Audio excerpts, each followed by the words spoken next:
আজকে থেকে প্রায় 100 বছর আগে একটা সংগঠন তৈরি হয়। এই সংগঠনটা শুরু হয় একটা ভলান্টিয়ার সোশিও পলিটিক্যাল অর্গানাইজেশন হিসেবে। এটা মানে কি? ভলান্টিয়ার মানে হলো এটা সদস্যরা ছিল স্বেচ্ছাসেবক, আর সোশিও পলিটিক্যাল মানে ছিল যে এদের কাজের মূল ফোকাস ছিল সমাজ। তাদের ইমিডিয়েট কাজ ছিল সমাজ নিয়ে, বাট লং টার্মে মানে দীর্ঘমেয়াদে তাদের কিছু রাজনৈতিক উদ্দেশ্য ছিল, এবং এই রাজনৈতিক উদ্দেশ্য বা লক্ষ্যগুলো তারা গ্রহণ করছিল তাদের ধর্মীয় পরিচয়ের জায়গা থেকে।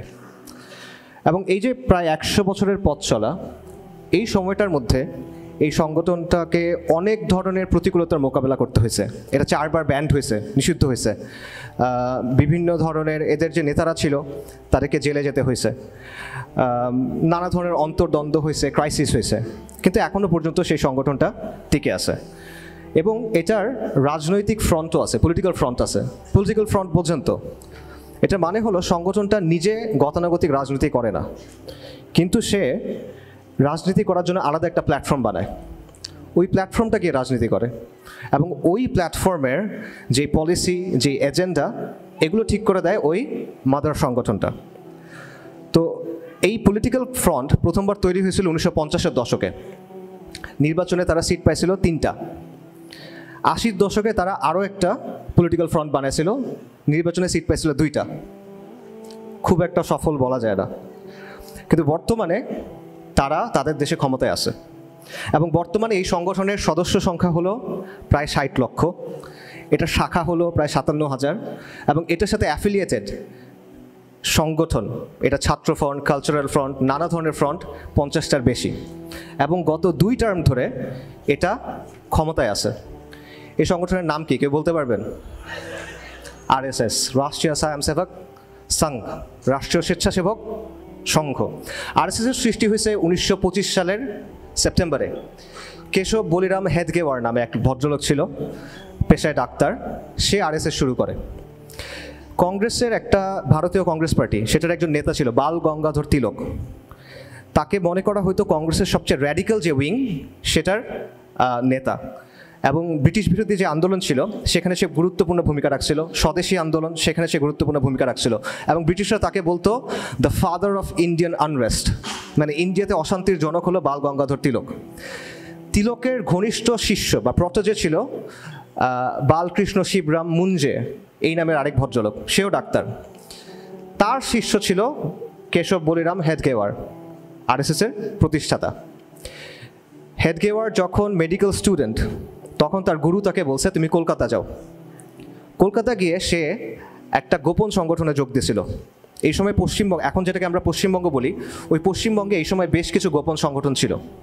আন্ডারগ্রাউন্ড আর্মড সশস্ত্র সংগঠন, বিপ্লবী সংগঠন বা টেররিস্ট অর্গানাইজেশন, একই কথা। একজন বিপ্লবী সংগঠন বলবে, আরেকজন টেররিস্ট অর্গানাইজেশন বলবে। এটার নাম, এর মধ্যে সবচেয়ে প্রমিনেন্ট, সবচেয়ে প্রধান সংগঠন ছিল অনুশীলন সমিতি। হেডগেওয়ার এইটাতে যোগ দিয়েছিল। আপনারা ক্ষুদিরামের নাম শুনছেন, প্রফুল্ল চাকির নাম শুনছেন, তার অনুশীলন সমিতির সদস্য। এই সময় পশ্চিমবঙ্গে আরও কিছু আর্ম গ্রুপ ছিল, এর মধ্যে আরেকটা হলো যুগান্তর। আপনারা সূর্য সেনের নাম শুনছেন, প্রীতিলতা ওয়াদ্দেদারের নাম শুনছেন, এরাও ছিল যুগান্তরের সদস্য। তো যাই হোক, কেশব বলিরাম হেডগেওয়ার গিয়ে এই অনুশীলন সমিতিতে যোগ দিল, এবং সেখান থেকে সে বেশ কিছু জিনিসপত্র শিখলো, কীভাবে একটা সংগঠন চালাইতে হয়, কীভাবে ম্যানেজ করতে হয়, কীভাবে গোপন সংগঠন তৈরি করতে হয়, এটসেট্রা এটসেট্রা। এরপর সে বের হয়ে গেল, এবং পরে গিয়ে সে 1925 সালে RSS তৈরি করলো। তো RSS তৈরি করার পর 1950 সালে এটার প্রথম পলিটিক্যাল ফ্রন্ট তৈরি হয়, ভারতীয় জনসংঘ। এবং এটা তৈরিতে RSS-কে হেল্প করে একজন ভদ্রলোক, তার নাম হলো শ্যামাপ্রসাদ মুখার্জি, বাঙালি ভদ্রলোক, ভারতের প্রথম শিল্পমন্ত্রী। হিন্দু মহাসভা নামে একটা দল ছিল, সেটার প্রধান ছিল। ঠিক আছে? তো তার সাথে মিলে জনসংঘ তৈরি হয়, এবং এরপর নির্বাচনে তারা 3টা সিট পায়। তো হিন্দুত্ববাদী যে রাজনীতি, এটার সাথে বাঙালি আনার বা বাঙালি হিন্দুদের একটা বেশ ভালো সম্পর্ক আছে। দেখেন, কেশব হেডগেওয়ার প্রথমে গেছে কলকাতায়, অনুশীলন সমিতিতে যোগ দিয়েছে। তারপর RSS-এর প্রথম পলিটিক্যাল ফ্রন্ট তৈরি হয়েছে শ্যামাপ্রসাদ মুখার্জিকে নিয়ে, বাঙালি, বিখ্যাত বাঙালি রাজনীতিবিদ, বাঙালি হিন্দু রাজনীতিবিদ। হিন্দুত্ববাদী রাজনীতির পেছনে বঙ্কিমচন্দ্রের বড় একটা প্রভাব আছে, আইডিওলজিক্যাল। পাশাপাশি হিন্দুত্ব বা হিন্দুত্ব যে টার্ম, এটার সাথেও বাঙালি হিন্দুর একটা সম্পর্ক আছে। হিন্দুত্ব আইডিওলজির সবচেয়ে গুরুত্বপূর্ণ তাত্ত্বিক মনে করা হয় বিনায়ক দামোদর সাভারকারকে। ডেফিনেটলি সেই এটার মূল তাত্ত্বিক, কিন্তু তার আগেও কিছু মানুষ এই বিষয়গুলো নিয়ে আলোচনা করছিল, এবং এদের মধ্যে একজন ছিল চন্দ্রনাথ বসু। সাভারকারের 30 বছর আগে সে একটা বই লিখছিল, যেটার নাম ছিল হিন্দুত্ব, হিন্দুর প্রকৃত ইতিহাস। হিন্দুদের সমাজ কেমন হবে এবং হিন্দুদের পলিটিক্যাল অ্যাসপিরেশন কেমন হবে সেটা নিয়ে সে লিখছিল। যাই হোক, ভারতীয় জনসংঘ তৈরি হইল 1950-এর দশকে। প্রথম নির্বাচনে সিট পাইল কত? 3টা বললাম। আচ্ছা, খুব একটা সফল না। 1980 সালে আরএসএস আরেকটা পলিটিক্যাল ফ্রন্ট তৈরি করলো, এটার নাম আপনারা জানার কথা, বিজেপি, ভারতীয় জনতা পার্টি। বিজেপি প্রথম নির্বাচন করে 1984 সালে। নির্বাচনে কয়টা সিট পায়? 2টা সিট পায়। খুব একটা সফল না, কিন্তু এর মাত্র 12 বছরের মাথায় 1996 সালে বিজেপি পার্লামেন্টে 161টা সিট পায় এবং পার্লামেন্টের সবচেয়ে বড় পার্টি হিসেবে হাজির হয়। রাজনীতিতে 12 বছর খুব বড় সময় না, খুব অল্প সময় এটা। তো 12 বছরের মধ্যে এত বড় পরিবর্তন কীভাবে আসলো? একটা ইস্যুকে ইউজ করে বিজেপি এই সফলতাটা পাইছিল, জাস্ট একটা ইস্যুটা কি কেউ বলতে পারবেন? জানার কথা আপনাদের, আমি বললে সবাই চিনবেন। বাবরি মসজিদ, রাইট, বাবরি মসজিদ। রাম জন্মভূমি আন্দোলন বলে ওরা। 1980-র দশকে বিশ্ব হিন্দু পরিষদ নামে একটা দল ছিল, তারা একটা মুভমেন্ট শুরু করলো। তারা বলল, অযোধ্যাতে যেখানে বাবরি মসজিদ আছে, এখানে আগে রাম মন্দির ছিল, তাদের ভগবান রামের জন্ম ওই জায়গায়, বা এই ধরনের একটা কথা বললো, এবং বললো যে এখানে রাম মন্দির বানাতে হবে, মন্দির ওহি বানায়েঙ্গে, মন্দির ওইখানেই বানাইতে হবে, ওইটা ভেঙেই বানাইতে হবে। এবং বিজেপি এই জিনিসটাকে গ্রহণ করলো এবং এটা নিয়ে তারা মুভ করলো। 1990 সালে বিজেপির তৎকালীন যে নেতা ছিল এল.কে. আদভানি, সে পুরো ভারত জুড়ে রথযাত্রা শুরু করলো, গণসংযোগ করলো বেসিক্যালি, এবং মানে সাধারণ হিন্দু সমাজের মধ্যে একটা মানে কি বললো, হাইপ তুললো যে ওখানে এটা বানাতে হবে। এবং এটার ধারাবাহিকতায় 1992 সালের 6 ডিসেম্বর গিয়ে বাবরি মসজিদকে শহীদ করে দেওয়া হলো। এবং এটাকে ইউজ করে বিজেপি, যে 84 সালে সিট পাইছিল 2টা, 96 সাল নাগাদ তারা সিট পাইল 161টা, পার্লামেন্টের সবচেয়ে বড় পার্টি, এবং বিজেপির নেতা অটল বিহারী বাজপেয়ী প্রধানমন্ত্রী। ঠিক আছে? সো এখানে ইন্টারেস্টিং বিষয়টা হলো, আন্দোলন শুরু করলো কে? বিশ্ব হিন্দু পরিষদ। নেতৃত্ব দিল কে? বিজেপি। কিন্তু বিশ্ব হিন্দু পরিষদ এবং বিজেপি দুটার পেছনে আসলে কে? আরএসএস। ওই যে আমি বললাম যে আরএসএসের সাথে 50টার বেশি অ্যাফিলিয়েটেড অর্গানাইজেশন আছে, তার মধ্যে একটা হলো বিশ্ব হিন্দু পরিষদ। সো এখানে মূল প্ল্যানিং, মূল কাজকর্ম এটা হলো আরএসএসের। আচ্ছা, তো এই হিন্দুত্ব, এটার ফলে আরও যেটা হলো যে, এক তো হলো যে এটার মাধ্যমে বিজেপি ক্ষমতায় চলে গেল। দ্বিতীয় যে বিষয়টা হলো সেটা হলো যে হিন্দুত্ববাদী যে আন্দোলন, সেটার নেতৃত্ব চলে গেল আরএসএসের কাছে। হিন্দুত্ববাদী আন্দোলনের মধ্যে কিন্তু আরএসএস একমাত্র প্লেয়ার না, এখানে আরও কিছু প্লেয়ার আছে। ফর এক্সাম্পল, একটা দলের কথা অলরেডি আসছে, হিন্দু মহাসভা। বিনায়ক দামোদর সাভারকার, যে হিন্দুত্ববাদের মূল তাত্ত্বিক, সে ছিল হিন্দু মহাসভার নেতা। আপনারা যোগী আদিত্যনাথের নাম শুনছেন, উত্তরপ্রদেশের মুখ্যমন্ত্রী, সে কিন্তু হিন্দু মহাসভার লোক। তার গুরু দিগ্বিজয়নাথ, তার গুরু অবৈদ্যনাথ, এরা সবাই হিন্দু মহাসভার লোক।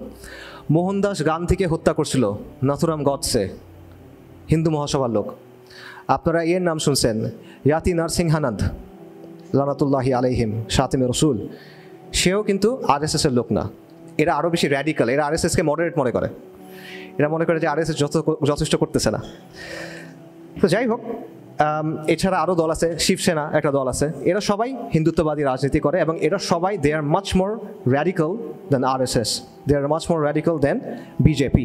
বাট এই র্যাডিক্যালদের প্রেজেন্সটা অ্যাকচুয়ালি ওদেরকে হেল্প করে, মডারেটদের, তথাকথিত মডারেটদের এটা আসলে হেল্প করে। কারণ মডারেটরা অনেক কিছু নিয়ে কথা বলতে পারে না, মুভ করতে পারে না, র্যাডিক্যালরা ওটা নিয়ে কথা বলতে পারে, তখন মডারেটরা ওটা পিক করতে পারে।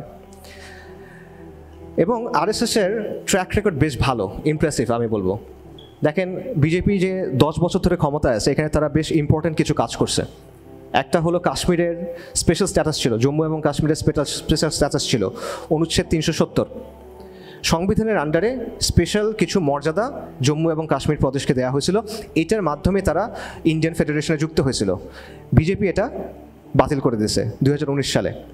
এটা 1951 সাল থেকে আরএসএসের একটা গোল ছিল, প্রায় 70 বছর সময় নিছে, কিন্তু তারা এটা বাস্তবায়ন করছে। আরেকটা হলো সিএএ, সিটিজেনশিপ অ্যামেন্ডমেন্ট অ্যাক্ট। এটা আপনারা জানেন যে এটাও 2019 সালে পাশ করা হয়েছে, এবং বিশেষ করে আসামে, আপনাদের কাছে লক্ষ লক্ষ মুসলিমকে বেসিক্যালি সেকেন্ড ক্লাস সিটিজেনে পরিণত করা হয়েছে, তাদের নাগরিকত্ব অস্বীকার করা হয়েছে, অনেককে ডিটেনশন সেন্টারে রাখা হয়েছে। এবং এটাও হিন্দুত্ববাদী রাজনীতির একটা খুব গুরুত্বপূর্ণ এজেন্ডা। কেন? কারণ সাভারকারের বক্তব্য ছিল যে ভারতে যদি মুসলিমদের থাকতে হয় তাহলে তাদের হিন্দু হয়ে যেতে হবে, কালচারালি হিন্দু হয়ে যেতে হবে, আকিদাগতভাবে যাই থাকুক। আর যদি তারা এটা না করে তাহলে তাদের এখানে থাকতে হবে সেকেন্ড ক্লাস সিটিজেন হিসেবে। তো এই যে সিএএ হইল, সিটিজেন অ্যামেন্ডমেন্টশিপ অ্যাক্ট, এটার মাধ্যমে বেসিক্যালি অ্যাটলিস্ট আসামে মুসলিমরা সেকেন্ড ক্লাস সিটিজেনে অলরেডি পরিণত হয়ে গেছে। এবং জেনোসাইড ওয়াচের যে প্রতিষ্ঠাতা ডক্টর গ্রেগরি স্ট্যান্টন, উনি বলতেছেন যে আসামে জেনোসাইডের একটা পায়তারা চলতেছে, প্রসেস চলতেছে। পাশাপাশি রাম মন্দির নির্মাণ, এটা আপনারা জানেন যে এই বছরের 22শে জানুয়ারি রাম মন্দির কিন্তু উদ্বোধন করা হয়েছে। আচ্ছা, আপনারা ভাবতেছেন যে আমি আরএসএস নিয়ে এত কথাবার্তা কেন বলতেছি। আমাদের অনুষ্ঠান হলো মুসলিমবঙ্গ স্বপ্ন, সম্ভাবনা এবং বাস্তবতা, আর আমার টপিক হলো মুসলিমবঙ্গ অস্তিত্ব, সংকট এবং সামাজিক শক্তি, রাইট? সেখানে আরএসএস কোত্থেকে আসলো? কানেকশনটা কি? একটা কানেকশন আছে। আচ্ছা, আমাকে বলেন, এই যে প্রায় 100 বছরের পুরনো একটা সংগঠন, যাদের সদস্য 60 লাখ, যাদের সাথে অ্যাফিলিয়েটেড প্রতিষ্ঠান 50টার বেশি, যারা 2 টার্ম ধরে ক্ষমতায়, যাদের 57,000-এর বেশি শাখা, এদের আলটিমেট গোল কি? অখণ্ড ভারত। অখণ্ড ভারত কি? অখণ্ড ভারত মানে হলো আফগানিস্তান থেকে শুরু করে বার্মা পর্যন্ত একটা পলিটিক্যাল এন্টিটি হবে, রাইট? একটা পলিটিক্যাল এন্টিটি হবে এবং এটা একটা হিন্দু রাষ্ট্রের অধীনে থাকবে। এটা হলো অখণ্ড ভারত। এবং এটা একটা বেসিক্যালি এক্সপ্যানশনিস্ট পলিটিক্যাল প্রজেক্ট, একটা সম্প্রসারণবাদী রাজনৈতিক প্রকল্প। এই বিশাল এরিয়া তারা নিজেদের নিয়ন্ত্রণে আনতে চায়। আরএসএসের একজন মুখপাত্র ছিল রাম মাধব, এখনও আছে। 2015 বা 16 সালে আল জাজিরাতে তার একটা সাক্ষাৎকার ছিল, আপনারা অনেকে হয়তো দেখছেন, মেহেদি হাসানের সাথে।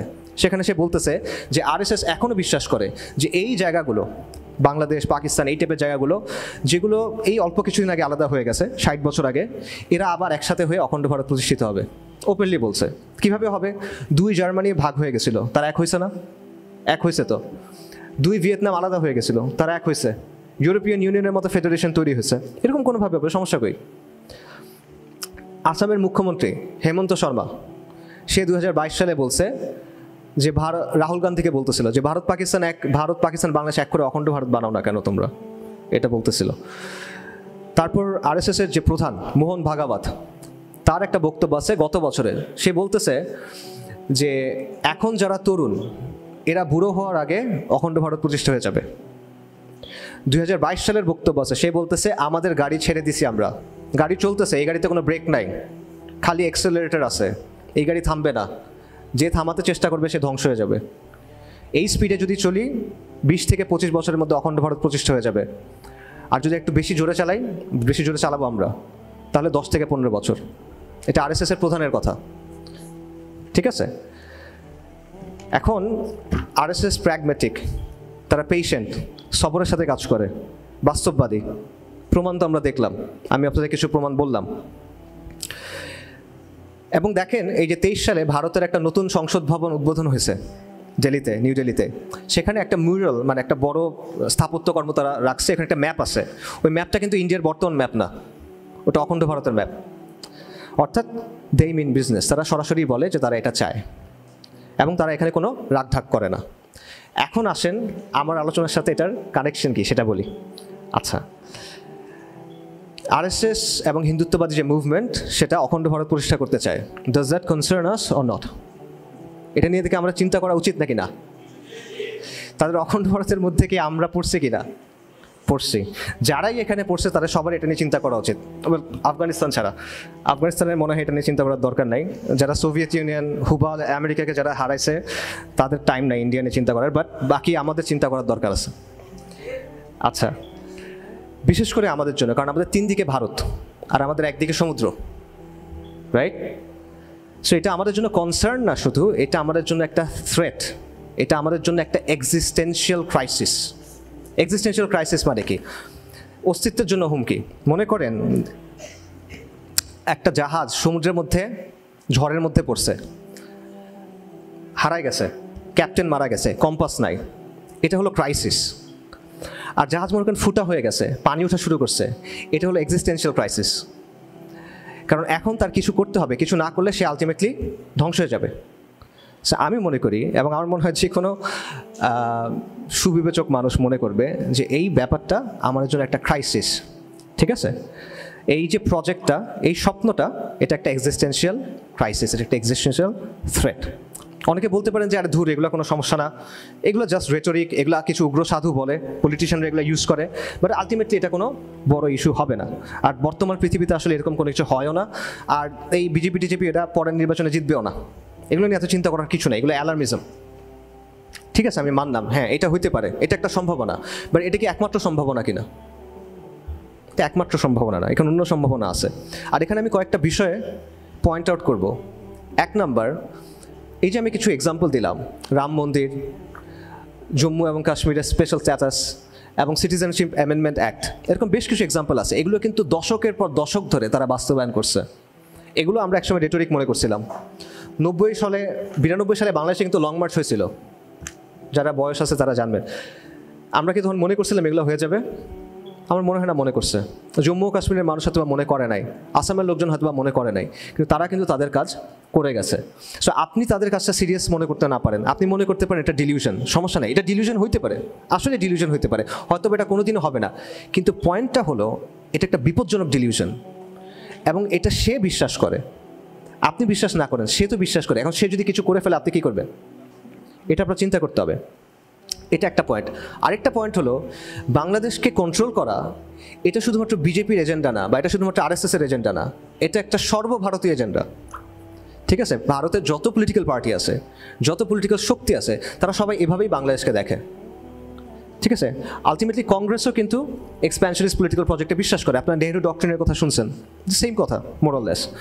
সিকিমের কথা শুনছেন আপনারা, নেপালের রাজ পরিবারকে হত্যা করা হয়েছিল, এটা আপনারা শুনছিলেন। তামিল টাইগারকে কারা হেল্প করছিল, পিলখানার কথা আপনারা দেখছেন, রাইট? সেগুলো কাদের টাইমে হয়েছে? এগুলো একটাও বিজেপির টাইমে হয় নাই, কিন্তু কংগ্রেসের টাইমে হয়েছে বেশিরভাগই। সবচেয়ে বড় এক্সাম্পল দেখেন, হাসিনার ব্যাপারে বিজেপির অবস্থান, কংগ্রেসের অবস্থান, আম আদমি পার্টির অবস্থান, পার্থক্য কি? কোনো পার্থক্য নাই। তাদের সবার মত হলো যে বাংলাদেশে হাসিনাকে দরকার, হাসিনার মতো একটা লোক দরকার যে বাংলাদেশকে ভারতের একটা ভেসেল স্টেট, ভারতের একটা করদ রাজ্য বানিয়ে রাখবে। ঠিক আছে, এবং এটা মনে করার কারণ আছে, এটা মনে করার অ্যাকচুয়াল খুব ভালো লজিক আছে। ঢাকা বিশ্ববিদ্যালয়ের ইন্টারন্যাশনাল রিলেশনশিপের প্রফেসর ডক্টর শহীদুজ্জামান, আমি ওনার একটা বক্তব্য দেখতেছিলাম, উনি বলতেছিল যে উনি নাকি একটা টক শোতে দেখছেন জয়শঙ্কর সাহেব, ভারতের পররাষ্ট্রমন্ত্রী, উনি বলতেছেন the very creation of Bangladesh is a threat to the north east provinces. মানে বাংলাদেশের অস্তিত্বটায় ভারতের নর্থ ইস্ট যে প্রভিন্সেস, 7 সিস্টার্স, এটার জন্য একটা থ্রেট। জয়শঙ্কর বলতেছেন, আমি শিওর না উনি বলছেন কিনা, ডক্টর শহীদুজ্জামান বলছেন উনি বলছেন। বাকি উনি বলুক বা না বলুক, এটাই বাংলাদেশের ব্যাপারে ভারতীয় যে ন্যাশনাল সিকিউরিটি এস্টাবলিশমেন্ট তাদের অবস্থান, এবং এটা একটা লজিক্যাল অবস্থান আমি মনে করি। কেন লজিক্যাল অবস্থান? আপনি একটা ম্যাপ নেন বাংলাদেশের বা সাবকন্টিনেন্টের একটা ম্যাপ নেন, এরপরে যে লালমনিরহাট ঠাকুরগাঁও ওই জায়গাটা দেখেন, দেখবেন একদিকে বাংলাদেশ, নেপাল, মাঝখানে ছোট্ট একটা জায়গা আছে, ছোট্ট একটা করিডোর, এটাকে শিলিগুড়ি করিডোর বলে, এটাকে চিকেন স্নেক বলে অনেকে। এটা হলো ভারতের সাথে 7 সিস্টার্সের একমাত্র যোগাযোগের জায়গা। এই জায়গাটা নিয়ে বসে আছেন আপনি, এবং তার চেয়ে বড় সমস্যা হলো যে ওই 7 সিস্টার্সের মধ্যে বিহার, আসাম, উড়িষ্যা, ত্রিপুরা, এগুলো একসময় কিসের অংশ ছিল? এগুলো একসময় বাংলার অংশ ছিল। তো জটিল সমস্যা। তো স্ট্র্যাটেজিকভাবে আমি যদি একজন ইন্ডিয়ান হইতাম, এটা আমার জন্য একটা বড় হেডেক হইতো, আমি এটা নিয়ে অনেক চিন্তা করতাম। এটা বড় সমস্যা, আসলে যৌক্তিক সমস্যা, আমি তাকে দোষ দিচ্ছি না। আসলে তার জায়গা থেকে সে চিন্তা করবে, আমার জায়গা থেকে আমি চিন্তা করব, রাইট? সো এই জন্যই তারা সবসময়, ভারতে যারাই পলিটিক্যাল পার্টি থাকুক, তারা সবসময় মনে করবে যে এখানে ভারতের হাসিনার মতো একটা সরকার দরকার, একটা দালাল সরকার দরকার, যে ভারতকে সব কিছু করতে দিবে, এখানে করিডোর দিবে, এখানে মিলিটারি প্রেজেন্স রাখতে দিবে, এটসেট্রা এটসেট্রা। এটা তারা চাইবে লং রানে। এটাই ভারতের একমাত্র এন্ড গেম। উপমহাদেশে সে একটা রিজনাল পাওয়ার হইতে চায়, সে একটা গ্লোবাল পাওয়ার হইতে চায়। তার পেটের ভিতরে সে এরকম একটা প্রবলেম নিয়ে টিকে থাকতে পারবে? এটা হয় না। একদিক থেকে দেখলে আমরা অনেক দুর্বল পজিশনে আছি, আমাদের 3 দিকে ভারত, একদিকে সমুদ্র। কিন্তু অন্য দিক থেকে যদি আপনি দেখেন, ভারতের জন্য বাংলাদেশ একটা বড় প্রবলেম, রাইট? সো আলটিমেটলি আপনি লজিক্যালি যদি চিন্তা করেন, তার জায়গা থেকে এটার একটা প্রপার সলিউশনের দিকে তার যাইতে হবে। বর্তমানে যে ডিজাইনের মধ্যে উপমহাদেশটা আছে, এটা সাস্টেইনেবল না। তার জায়গা থেকে তার কন্টিনিউসলি চেষ্টা করতে হবে এইখানে তার পেটের ভিতরে 20 কোটি মুসলমান নিয়ে, প্রায় 20 কোটি মুসলমান নিয়ে, এটা তো মানে সাস্টেইনেবল না তার জন্য, রাইট? সো এটা একটা বড় সমস্যা। তো আমি মনে করি যে এটা একটা অস্তিত্বের সংকট আমাদের জন্য। এটা হিন্দুত্ববাদ বাদ দেন, RSS বাদ দেন, স্টিল এটা একটা অস্তিত্বের সংকট আমাদের জন্য। কারণ ভারত বারবার চেষ্টা করবে হাসিনার মতো কাউকে না কাউকে নিয়ে আসার। আওয়ামী জাহিলিয়াত আসছে কীভাবে? ভারতকে ছাড়া এটা পসিবল হইতো কি না? এটা পসিবল হইতো না, এটা ইম্পসিবল। সো এখন প্রশ্ন হলো, এই অস্তিত্ব সংকট যদি আমাদের থাকে, সেটা আমরা ডিল করবো কীভাবে? এটা মোকাবেলা করার স্ট্র্যাটেজি কী হবে? আচ্ছা, সো আমরা বলতেছিলাম যে আমাদের আলোচনা হলো মুসলিমবঙ্গ নিয়ে। তো মুসলিমবঙ্গের বিভিন্ন অর্থ হয়, এটা একটা পলিটিক্যাল অর্থ আপনি করতে পারেন, বাট আমি এটা একটা আরও সিম্পল অর্থ করি। আমি মনে করি মুসলিমবঙ্গ মানে হলো এই বাংলার মাটি, বাংলার মুসলিম, আমাদের ইমান, আমাদের মূল্যবোধ, আমাদের সমাজ, আমাদের সংস্কৃতি, আমাদের সন্তান, এগুলো নিয়ে হলো মুসলিমবঙ্গ। এবং এই মুসলিমবঙ্গের জন্য ভারতের এক্সপ্যানশনিস্ট প্রজেক্ট বলেন, তারা ন্যাশনাল সিকিউরিটি প্রজেক্ট বলেন, অথবা হিন্দুত্ববাদ বলেন, এটা একটা অস্তিত্বের সংকট। এটা একটা আমাদের জন্য একটা এক্সিস্টেন্সিয়াল ক্রাইসিস, লং টার্মে, এই মুহূর্তে না, বাট একটা লং টার্মে এক্সিস্টেন্সিয়াল ক্রাইসিস। এবং এরকম আরও অনেকগুলো ক্রাইসিস আমাদের সামনে আছে, আমাদের দেশের ভিতরেই আছে। পার্বত্য চট্টগ্রামের কথা চিন্তা করেন, আমরা দেখতেছি সেখানে এখন সেসেশনিস্ট মুভমেন্ট আছে, বিচ্ছিন্নতাবাদী মুভমেন্ট আছে, রাইট? কুকিচিন আপনার নাম শুনছেন, এটা কিন্তু একদম ওপেনলি বলছে তারা আলাদা কী চায়, রাষ্ট্র চায়। এখন একটু কথাবার্তা চেঞ্জ করছে, বাট ওপেন বক্তব্য আছে তাদের যে তারা এখানে আলাদা রাষ্ট্র চায়। আচ্ছা, এবং দেখেন মিয়ানমারে একটা সিভিল ওয়ার চলতেছে, সেখান থেকে তারা অপারেট করতেছে, সেখান থেকে তারা ট্রেনিং করতেছে, এরকম জিনিসপত্র হচ্ছে। এর চেয়েও কনসার্নিং ব্যাপার হলো ইন্ডিয়ার মধ্যেও এরকম দল আছে যারা অপারেট করতেছে, এবং এটা এথনিক্যালি সেম বা এথনিক্যালি কাছাকাছি। সো একাধিক দেশের ভিতরে এরকম মুভমেন্ট চলতেছে, তাদের গোল সিমিলার। পাশাপাশি আপনারা আরেকটা তথ্য অ্যাড করেন যে আলেম ওলামারা অনেক বছর ধরে বলে আসতেছেন যে বাংলাদেশের পার্বত্য চট্টগ্রামে একটা খ্রিস্টান সংখ্যাগরিষ্ঠ রাষ্ট্র তৈরি করার পরিকল্পনা চলতেছে পূর্ব তিমুরের মতো। এটা আপনারা শুনছেন না? অনেক বছর ধরে ওলামায়ে কেরাম বলে আসতেছেন। মিলান ব্যাপারগুলো, এগুলো ক্রাইসিস কিনা? পার্বত্য চট্টগ্রামে আরও অনেক আর্ম দল আছে, তারা একসময় স্টেটের বিরুদ্ধে যুদ্ধ করছে, দীর্ঘদিন স্টেটের বিরুদ্ধে যুদ্ধ করছে, এখন হয়তো বা চুক্তির মধ্যে আছে, বাট স্টিল ওখানে পিরিয়ডিক্যালি কিন্তু কী হয়, আনরেস্ট হয়। কিছুদিন আগেও স্লাইট আনরেস্ট হয়েছে। এখন আপনি বলেন যে 20 থেকে 30 বছর পর এই জায়গাটা, এই যে পার্বত্য চট্টগ্রাম যে এলাকাটা, এটার চেহারাটা আসলে কীরকম হবে আমরা জানি না কিন্তু আসলে, ঠিক আছে? একটা সম্ভাবনা হলো যে হ্যাঁ তেমন কিছু হবে না, অল্প স্বল্প ঝামেলা হবে এখন যেরকম আছে, বাট আলটিমেটলি তেমন বড় কোনো কিছু হবে না। ওকে, হতে পারে, কিন্তু অন্য সিনারিও আছে কিনা? অন্য সিনারি আছে, আমার কাছে মনে হয় অন্য সিনারি আছে, এবং আমার কাছে মনে হয় এটাও একটা এক্সিস্টেন্সিয়াল ক্রাইসিস বাংলাদেশের জন্য। আরেকটা ক্রাইসিস বলি, এটা হলো সেকুলারিজমের ক্রাইসিস, আমাদের সমাজের অবক্ষয়, আমাদের সমাজের নৈতিক ক্রাইসিস। এটা নাম বলে শেষ করা যাবে না। মাদকদ্রব্যের কথা বলেন, সমাজের মূল্যবোধের অবক্ষয়ের কথা বলেন, পরিবারের ভাঙনের কথা বলেন, এলজিবিটির কথা বলেন, একটার পর একটা, ঠিক আছে? আমাদের মরাল যে কোরটা, নৈতিক যে জায়গাটা, এটা ফাঁপা হয়ে গেছে। জাস্ট পিটায় একটা মানুষ মেরে ফেলা হচ্ছে, আমরা দেখতেছি। মারার আগে আপনি তাকে খেতে দিচ্ছেন আবার তামাশা করে। এটা একটা মরাল ক্রাইসিস। আপনি জাস্ট ছাত্রলীগের দোষ দিয়ে এটাকে থেকে বের হইতে পারবেন। আপনি দেখেন টুপি মাথা নিয়ে দুর্নীতি করতেছে, তারপর বলছে যে কোটি কোটি টাকা কামায়, সেটা আল্লাহর রাস্তায় খরচ করে দিচ্ছে, নাউজুবিল্লাহ। আপনি দেখেন লিপস্টিক লাগায় বয়ান করতেছে, আপনি দেখেন ড্রপ হুজুর, সে তাকে মেসেজ ড্রপ করে সে মানে কথাবার্তা বলতেছে। এগুলো কি আসলে? ওয়াজের ময়দানে কথাবার্তা হচ্ছে, এগুলো দেখেন মানে ফেসবুকে যেসব জিনিসপত্র, ছোট ছোট বিষয় যেগুলো নিয়ে মানুষ মজা করে, পোলাপাইন মজা করে, সেগুলো নিয়ে কথাবার্তা হচ্ছে, নাচানাচি হচ্ছে। একটা ক্যাপিটালিস্ট লজিক অনুযায়ী আমাদের সবাই না ওলামায়ে কেরাম অবশ্যই ভালো কাজ করছেন, বাট একটা বড় অংশ একটা ক্যাপিটালিস্ট লজিক থেকে কথাবার্তা বলতেছে। লাইক শেয়ার কোনটা, ট্রেন্ডিং কোনটা, এই বিষয়গুলো নিয়ে কথা বলতেছে। এটা একটা মরাল ক্রাইসিস। মানে যার কাজ হলো ধর্মের কথা বলা, আল্লাহর কথা বলা, যেটা নৈতিকতার সর্বোচ্চ জায়গা, সে like share comment message drop এইসব নিয়ে আসে। বড় সমস্যা। এলজিবিটি এজেন্ডার কথা দেখেন, পুরো ওয়ার্ল্ডে কীভাবে এটা কাজ করতেছে। ওয়েস্টার্ন কান্ট্রিগুলা, আন্তর্জাতিক সংস্থাগুলা লক্ষ লক্ষ কোটি কোটি ডলার খরচ করতেছে এখানে। আমাদের দেশে ড্রাফট পাস হয়ে গেছিল, রাইট? এবং আমাদের সুশীল সমাজ যেটা, আমাদের একাডেমিয়া যেটা, তারা কিন্তু এগুলোকে ওপেনলি সমর্থন করে। আচ্ছা, এই সব কিছু যদি বাড়তে থাকে, জাস্ট আস্তে আস্তে বাড়তে থাকে, তো আপনি চিন্তা করেন যে ট্রেন্ডটা কোন দিকে যাবে, আপনার সমাজের জন্য এটা রেজাল্ট আলটিমেটলি কী হবে। এটা আপনার চিন্তা করার দরকার নেই, আপনি ওয়েস্টের দিকে তাকান, আপনি দেখবেন এখানে কি হবে। এবং এটা সেকুলারাইজেশনের বৈশিষ্ট্য। সেকুলারাইজেশন যেখানেই হয়, পাশ্চাত্যে অথবা প্রাচ্যে সেম ধরনের রেজাল্ট দেখা যায়, সেম ধরনের অবক্ষয় দেখা যায়। লিও তলস্তয়ের একটা বই আছে অ্যানা ক্যারেনিনা। অ্যানা ক্যারেনিনার প্রথম লাইনটা হলো যে সব সুখী সমাজ, সব সুখী পরিবার একই রকমের, কিন্তু সব দুঃখী পরিবার নিজের নিজের মতো করে দুঃখী। তো আমার মনে হয় সেকুলারাইজেশনের ক্ষেত্রে একই ধরনের কথাটা বলা যায় একটু চেঞ্জ করে, যে সব নন সেকুলার প্রি মডার্ন সমাজের স্বকীয়তা আছে, বৈচিত্র্য আছে, কিন্তু সব সেকুলার সমাজ, সব সেকুলারাইজ সমাজ একই রকমভাবে অসুস্থ, একই রকমভাবে পচে যাওয়া, একই রকম অবক্ষয়ের শিকার। তো এই যে অবক্ষয়ের রাস্তায় যে আমরা হাঁটতেছি, এটার ফলাফলটা আলটিমেটলি কই? এবং এই সেকুলারাইজেশন কিন্তু কন্টিনিউয়াসলি ধর্মের যে বলয় এটা ছোট করে নিয়ে আসবে। সেকুলারাইজেশনের বা সেকুলার রাষ্ট্রের মূল বৈশিষ্ট্য এটা, সে ধর্মের যে বলয় এটাকে ক্রমাগত ছোট করে নিয়ে আসতে থাকবে। একসময় এটা ছোট হতে হতে একটা বিন্দুর মতো হয়ে যাবে। এটা প্রমাণ হলো ওয়েস্ট। আবার দেখেন ওয়েস্টের দিকে দেখেন, ওয়েস্টে বিশাল বিশাল চার্চ আছে, ইন্ট্রিকেট ডিজাইন, চমৎকার আর্কিটেকচার, চমৎকার চমৎকার সিনাগগ আছে, কিন্তু র্যাবাইরা, চার্চ ফাদাররা এলজিবিটি, মানে ধর্মের খোলস আছে, ধর্ম নাই। ঠিক আছে? সো এই জিনিসটা আপনার এখানেও হবে যদি এই অবস্থা চলতে থাকে, এবং এটা আপনার জন্য সমস্যা। কেন এটা আপনার জন্য সমস্যা? এটা আপনি এমন না যে এটা সমাজের সমস্যা, আপনি এখান থেকে বেঁচে যাবেন, না। একটা পুকুরের কথা চিন্তা করেন, যেই পুকুরে প্রতিদিন নিয়ম করে 5 গ্যালন বিষ ঢালা হয়। এখন এটা যদি ঢালতে থাকা হয় তাহলে কি হবে? একসময় পুকুরের প্রত্যেকটা ইঞ্চি, প্রতিটা ফোঁটা পানি বিষাক্ত হয়ে যাবে। এই পুকুরটা হলো আপনার সমাজ, আর আপনি হলেন এই পুকুরে থাকা মাছ। এখন আপনি পুকুরের যে জায়গায় থাকেন, একটা কোণার মধ্যে গিয়ে থাকেন, একটা গর্তের মধ্যে গিয়ে থাকেন, সুনার অর লেটার এই বিষ আপনাকে এসে টাচ করবে, আপনার সন্তানকে এসে টাচ করবে। সো এটা ক্রাইসিস কিনা? আমি মনে করি এটা ক্রাইসিস। এই ক্রাইসিস আপনি ডিল করবেন কেমনে? আমি 3টা ক্রাইসিসের কথা বললাম। একটা হলো হিন্দুত্ববাদী প্রজেক্ট, অখণ্ড ভারতের প্রজেক্ট, অথবা ভারতের এক্সপ্যানশনিস্ট প্রজেক্ট, যেভাবে ইচ্ছা দেখেন, সমস্যা নাই।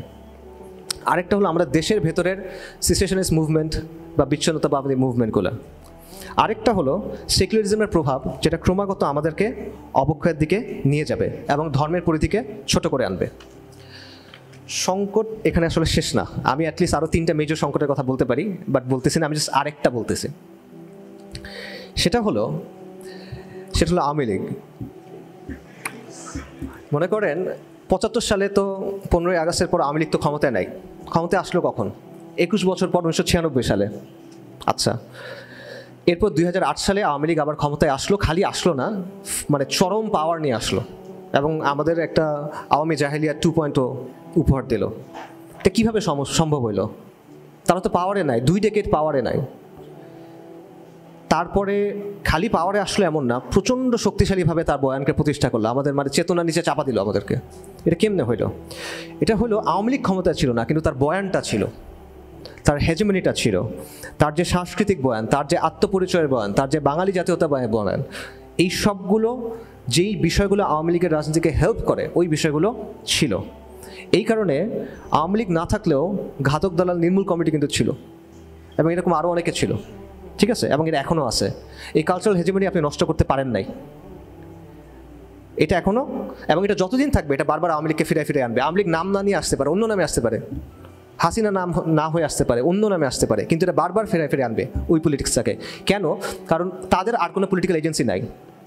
দুইটার মধ্যে সম্পর্কটা হলো সিম্বায়োটিক সম্পর্ক, একটা একটার উপর নির্ভরশীল। আওয়ামী লীগ আসলে ওটা আসবে, ওটা থাকলে আওয়ামী লীগ ফেরত আসবে, অন্য নামে আসতে পারে, আবারও বলতেছি। এবং আমরা কিন্তু সেম ভুলটা করতেছি। আমরা কিন্তু এই হেজেমনিটা নষ্ট করি নাই।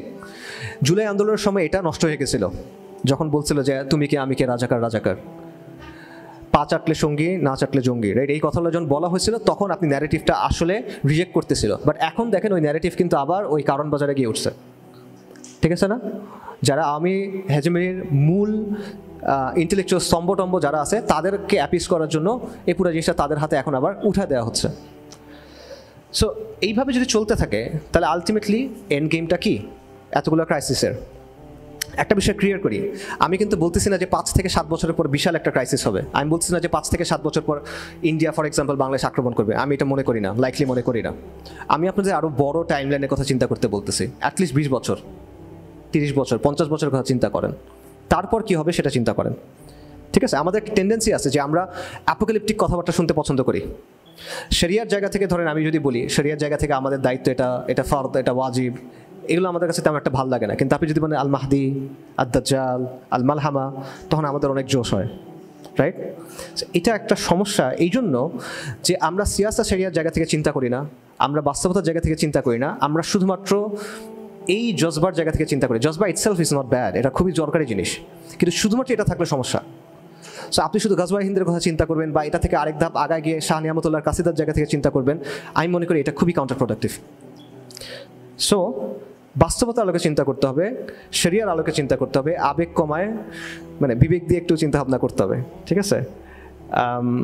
সো এই জন্য আমি যেটা বলতেছি, এটা ইমিডিয়েট কোনো ইস্যু না, বা এভাবে বলা বেটার যে এই সমস্যাটা ইমিডিয়েটলি আপনি সামনে দেখবেন না, আগামী 5-7 বছরের মধ্যে আপনার সমাজ জীবন ধ্বংস হয়ে যাবে এরকম কিছু আমি বলতেছি না, আমি আপনাকে অ্যালার্ম হতে বলতেছি না এই অর্থে।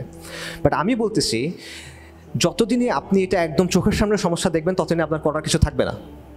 এটা হলো সমস্যাটা, এটা একটা লং টার্ম প্রবলেম।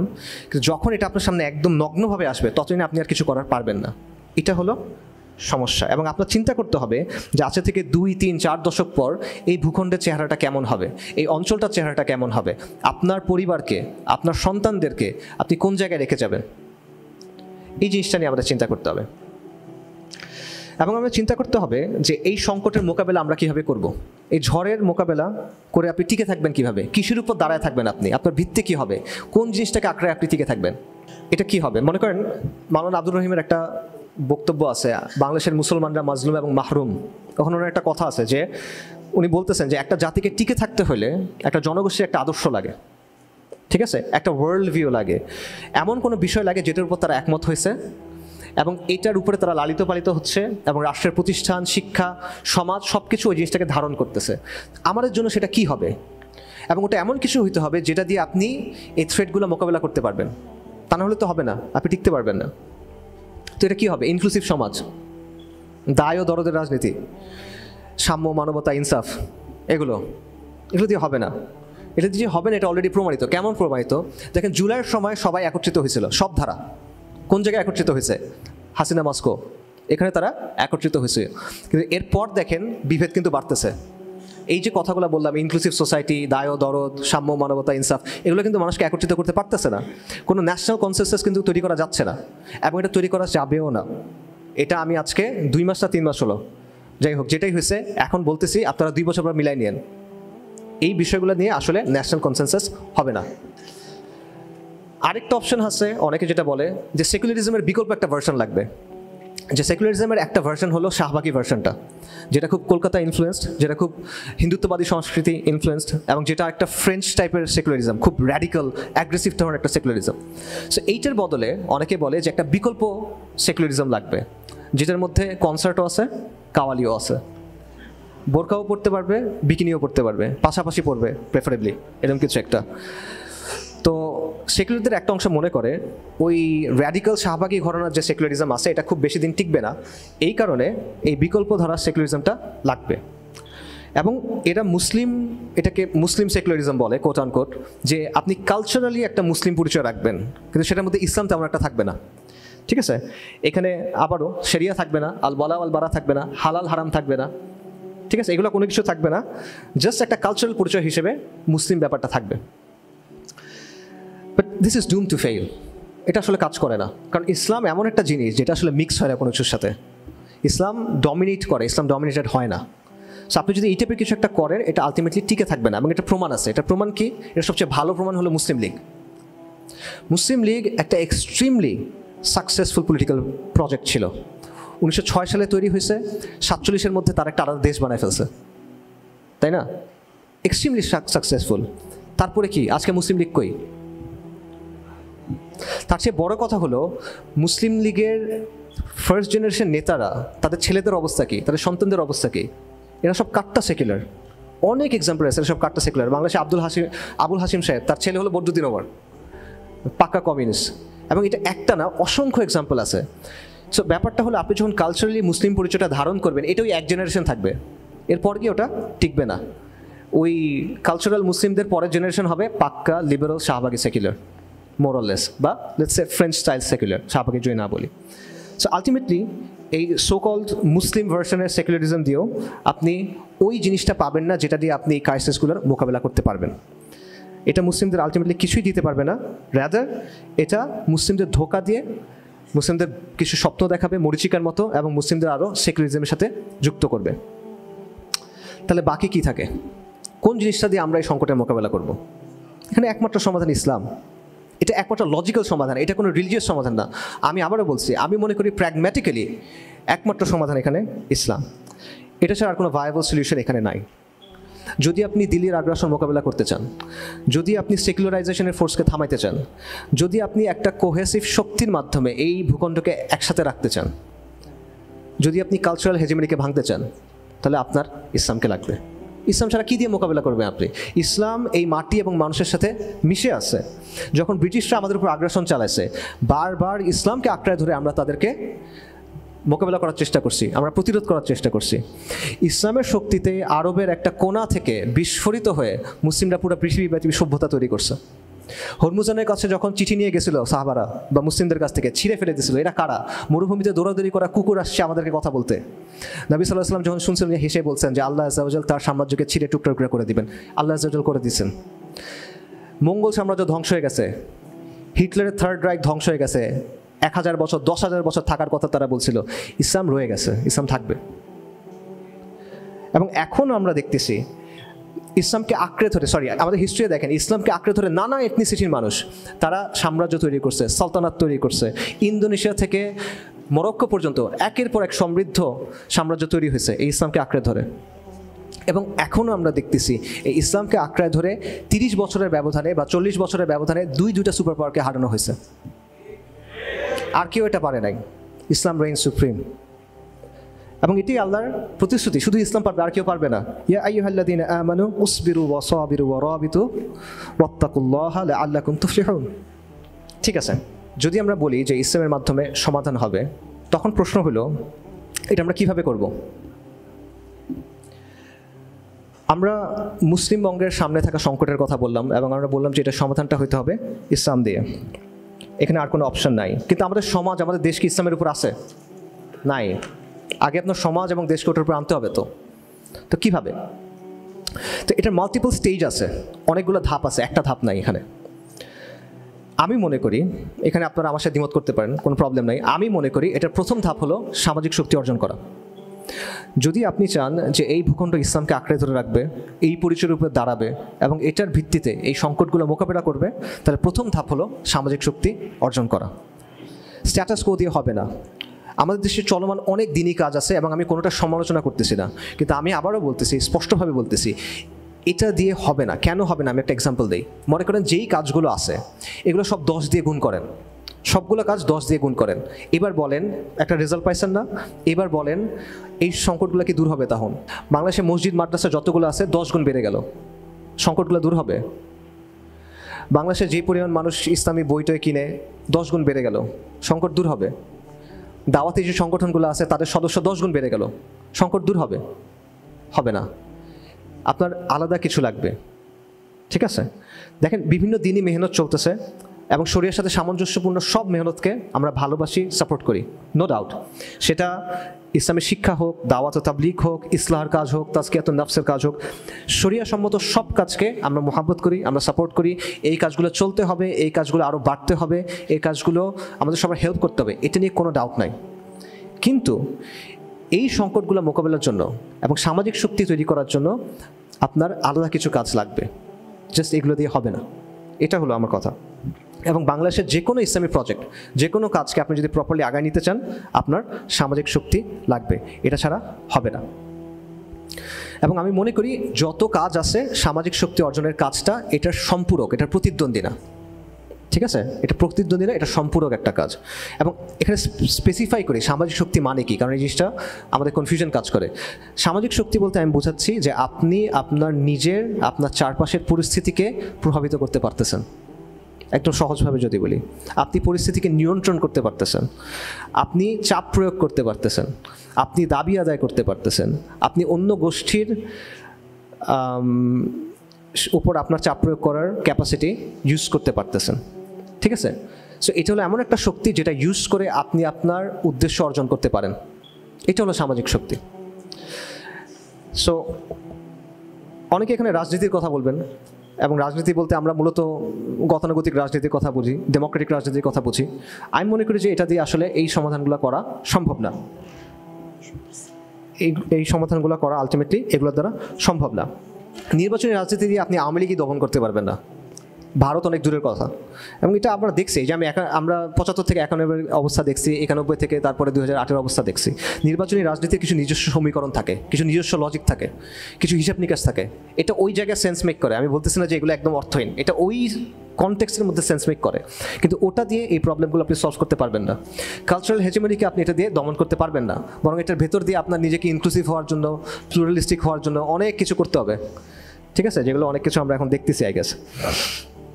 সো সামাজিক শক্তি অর্জনের যে কাজটা, এটা কি ব্যক্তিগত পর্যায়ের কাজ? আপনি একা একা করবেন? আমরা সবাই যদি ঈমান আমলের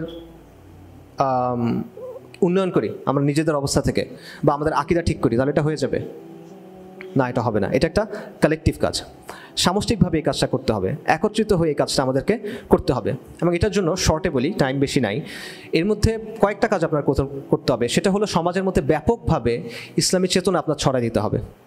সমাজের একটা সিগনিফিক্যান্ট অংশ, সবাই না, সবাই কখন এটা গ্রহণ করে না, নবী রাসূলদের দাওয়া সবাই গ্রহণ করে নাই আলাইহিস সালাতু ওয়াস সালাম, সিগনিফিক্যান্ট একটা অংশ এই দাওয়াটা গ্রহণ করতে হবে। এবং এই দাওয়াটা কি? পূর্ণাঙ্গ জীবন বিধান হিসাবে ইসলামকে গ্রহণ করা, এই দাওয়াটা তার গ্রহণ করতে হবে। পাশাপাশি সমাজের মনোজগতে আপনার পরিবর্তন আনতে হবে।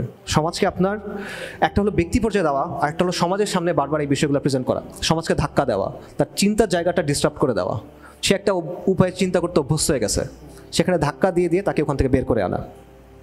এবং ইসলাম ও সেকুলার ব্যবস্থার যে দ্বন্দ্ব, বারবার এটাকে সামনে নিয়ে আসা, এবং সমাজের যে সমস্যা আছে, মানুষের যে চাহিদা আছে, এগুলোর ভায়াবল সমাধান হিসেবে ইসলামকে প্রেজেন্ট করা বারবার। সো দুটো জিনিস বললাম। তৃতীয় একটা বিষয় আপনার লাগবে, সেটা হলো মানুষ। আর মানুষ লাগবে, মানুষ হইতে হবে আপনার হাতিয়ার। এখানে কোন মানুষকে আপনি আনবেন? যারা মাদ্রাসা স্টুডেন্ট, যারা তাবলিগ জামাত করেন, যারা বিভিন্ন ইসলামী দল করেন, না, তাদের আনবেন না। কেন আনবেন না? কারণ তারা অলরেডি আপনার সাথে একমত, তার সাথে আপনার মতপার্থক্য নাই, তেমন অল্প কিছু মতপার্থক্য আছে। এই ক্রাইসিসগুলোর ক্ষেত্রে সে আপনার বিরতি না, কখনো না।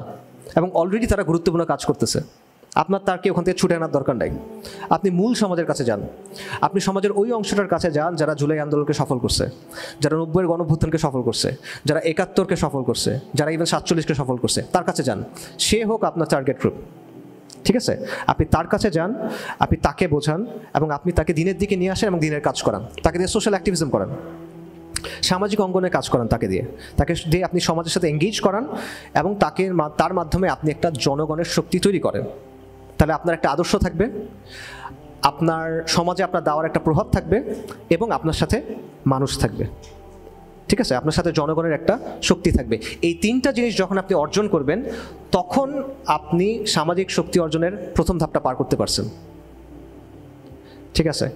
তখন আপনি একটা স্বতন্ত্র শক্তি হিসেবে হাজির হইতে পারবেন। তখন আপনার দাবি দেওয়া বাস্তবায়ন করার, দাবি দেওয়া আদায় করার একটা ক্ষমতা থাকবে। তখন আপনি একটা বিকল্প সোশিও পলিটিক্যাল ব্লক হিসেবে হাজির হইতে পারবেন, ঠিক আছে? আমরা এখন বলি যে অমুক কেন এই বিষয় নিয়ে কথা বলে না, আলেমরা কেন এটা নিয়ে করে না, অমুকরা কেন তেমন করে না, আমরা কমপ্লেইন করি। তখন আপনার কমপ্লেইন করতে হবে না, আপনি তখন উলামায়ে কেরামকে গিয়ে হেল্প করতে পারবেন, আপনি তাদের হাতকে শক্তিশালী করতে পারবেন। অমুক কেন করে না এটার বদলে আপনি তখন নিজে করতে পারবেন। এটা হলো ক্যাপাসিটি অর্জন করা। এই কাজটাতে গ্ল্যামার নাই, ঠিক আছে? কাজটা গরম কাজ না, আবারও বলতেছি, ধৈর্য নিয়ে কষ্ট করে করে করতে হবে, বাট ইট ওয়ার্কস। এটা টাইম টেস্টেড পদ্ধতি। There is nothing new under the sun. মানে সমাজে, রাজনীতির ইতিহাসে আসলে মানে খুব নতুন কোনো কিছু আসলে নাই। যা আগে কাজ করছে তা পরেও কাজ করবে, আপনার জাস্ট চেঞ্জিং কন্ডিশনের সাথে সেটা অ্যাডাপ্ট করতে হবে। সো যখন সামাজিক শক্তি হবে, তখন এই চ্যালেঞ্জগুলো মোকাবেলা করার প্রথম ধাপে আপনি গেছেন।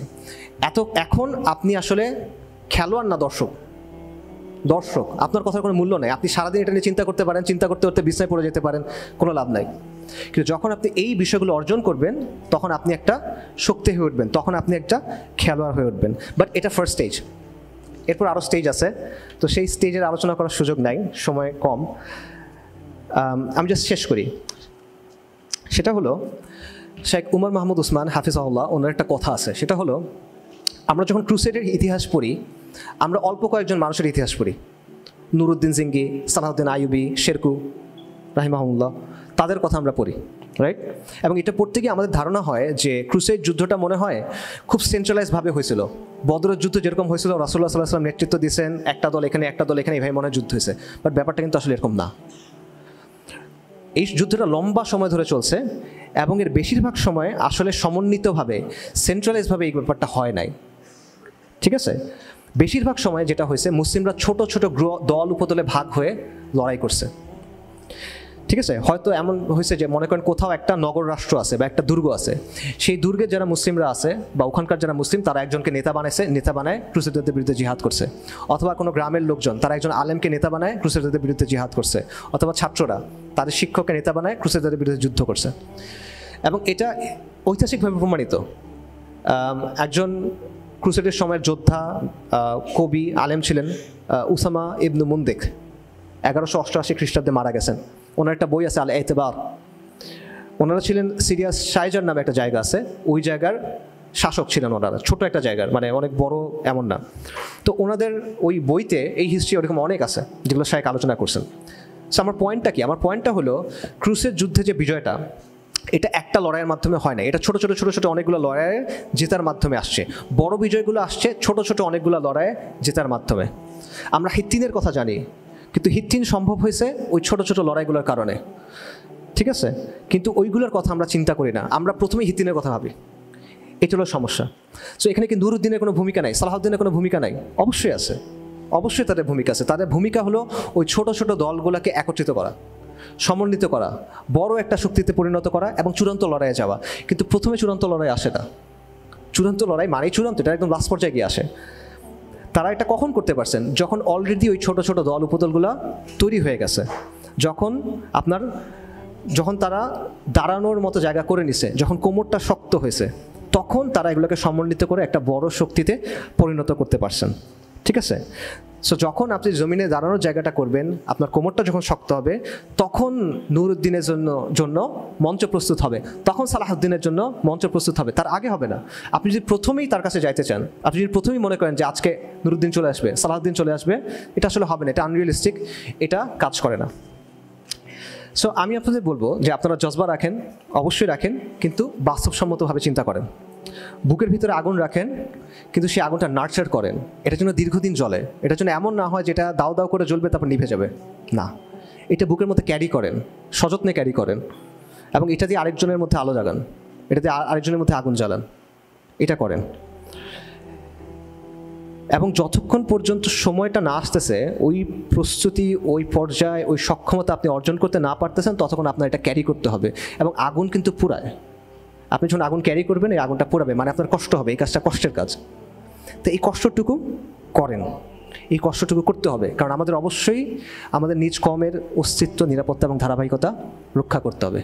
এই কষ্টটা করেন, তাহলে নুরুদ্দিনও আসবে। এই কষ্টটা করেন, তাহলে সালাহউদ্দিনও আসবে। এই কষ্টটা করেন, তাহলে ইনশাআল্লাহ ফাতাহও আসবে। আসসালামু আলাইকুম ওয়া রাহমাতুল্লাহি ওয়া বারাকাতুহু।